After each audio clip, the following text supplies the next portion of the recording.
Some regions do not announce themselves with signs or borders. They reveal their nature slowly through repetition, rumor, and a steady accumulation of unease. And in southeastern Massachusetts, there is a stretch of land where this pattern has persisted for generations. A place known as the Bridgewater Triangle, where stories gather without resolution, and the environment itself feels slightly misaligned, as if something older than memory continues to observe the people who pass through it. Have you ever heard about it? Mythical Ground. If you like mystery, you have come to the right place.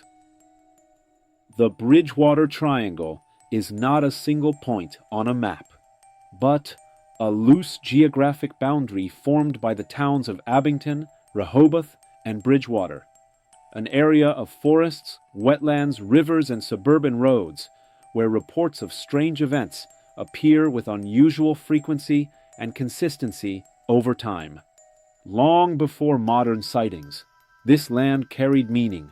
The region was once part of the territory of the Wampanoag people, and historical accounts describe sacred sites, burial grounds, and places of warning scattered throughout the area, suggesting that the land was never considered neutral or empty. In the late 20th century, local folklore began to organize itself around recurring patterns.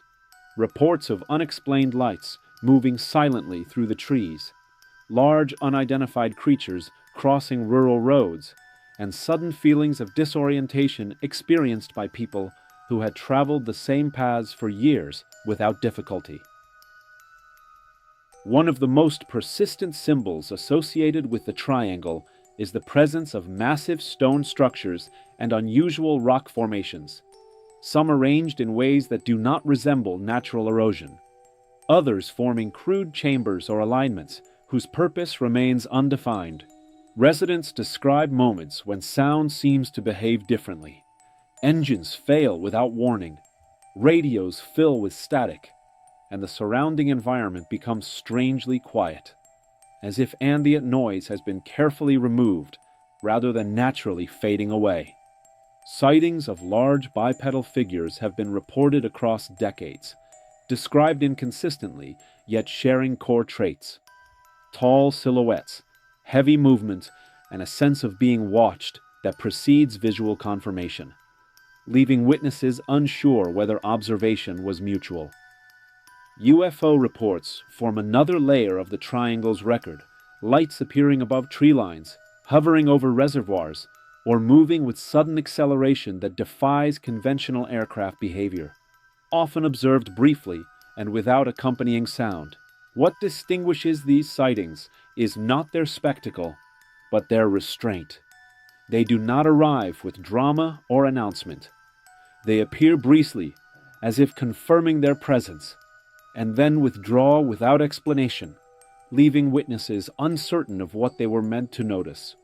There are also accounts of missing time, moments when individuals realize that their sense of duration no longer matches physical reality. Clocks disagree, short trips extend unexpectedly, and memory becomes fragmented around otherwise ordinary activities.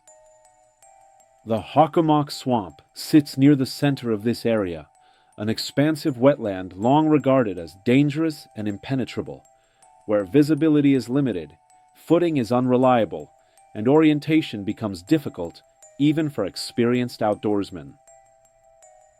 This swamp has accumulated its own catalog of encounters: strange vocalizations at night, unidentified shapes moving through fog, and an overwhelming sense of presence described by those who enter and leave without clear evidence of pursuit. Unlike isolated legends tied to a single event, the Bridgewater Triangle persists through accumulation, each account reinforcing the last without offering resolution, forming a narrative that grows denser rather than clearer with time. Skeptical explanations exist and vary. Environmental factors, psychological suggestion, and misidentification all provide partial frameworks, yet none account for the long-term consistency of reports emerging independently across generations. The land itself resists simplification, modern development has not erased the pattern. Sightings continue alongside highways, neighborhoods, and commercial zones, suggesting that proximity to civilization does not diminish the phenomenon. Those who live within the triangle often describe an unspoken awareness, an understanding that certain areas feel different at night, that some roads are better avoided, and that silence sometimes carries more information than sound. Importantly, most encounters do not escalate. They do not end in confrontation or revelation. They end in retreat, confusion, and unresolved memory, leaving the experience unfinished rather than completed. This lack of conclusion is central to the triangle's identity. Nothing announces itself as the answer. No event resolves the pattern, and the stories remain suspended between explanation and dismissal. Over time, the Bridgewater Triangle has become less about specific creatures or lights and more about an environment that repeatedly produces uncertainty, regardless of who enters or what they expect to find. It is a place where categories overlap without merging. Folklore and observation, history and modernity, fear and familiarity, existing side by side without hierarchy or resolution. The triangle does not demand belief. It does not require interpretation. It simply continues, generating reports at a steady pace, indifferent to attention, skepticism, or exposure. Historical incidents occasionally surface in local archives. Reports of cult activity, unexplained animal mutilations, and violent crimes that resist simple motive.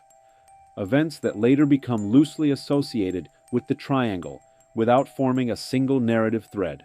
In the 1970s and 1980s, police officers and residents reported encounters with enormous black dogs, unnaturally large and silent, appearing suddenly along roadsides before vanishing into darkness without leaving tracks. These animals were not described as aggressive, but their presence produced immediate fear, a sense that something was observing rather than approaching, reinforcing the impression of territorial awareness rather than random appearance. Electrical disturbances represent another repeated element. Headlights dimming simultaneously, engines stalling at precise locations, and batteries draining without clear mechanical cause, often resolving once the area is left behind. Witnesses frequently struggle to describe why these moments feel different. Language falters, comparisons feel inadequate, and explanations arrive only later, shaped by research rather than experience. There are also reports of people becoming briefly lost in familiar areas, emerging only moments later with no clear sense of direction having been broken, as if the landscape momentarily refused to cooperate with expectation. For some, the effect is subtle, a lingering discomfort, a reluctance to revisit certain places, or a memory that resists precise recall, remaining present without forming a complete image. Unlike sensational cases, the Bridgewater Triangle rarely produces a single defining event. Instead, it generates a low-level persistence, a background signal that never fully fades. Media attention has increased awareness, yet exposure does not appear to dilute the phenomenon. New accounts continue to arise without reference to older ones, maintaining separation between witnesses. This independence is notable. Stories emerge from different demographics, ages, and backgrounds, reducing the likelihood of shared fabrication or coordinated myth-making. The environment encourages interpretation without confirmation, long sightlines broken by trees, shadows that shift without wind, and water that reflects light unpredictably. In this sense, the triangle behaves less like a mystery to be solved and more like a condition to be observed, existing without invitation or explanation. Those who attempt to catalog its elements often find the boundaries unstable, expanding or contracting depending on perspective, reinforcing its resistance to fixed definition. What remains consistent is the tone of the accounts, restrained, uncertain, and marked by hesitation rather than certainty, as if witnesses instinctively avoid claiming more than they experienced.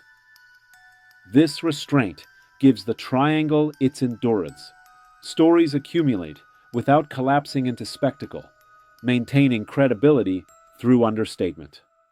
The Bridgewater Triangle persists, not because it demands attention, but because it quietly generates it, again and again, across time.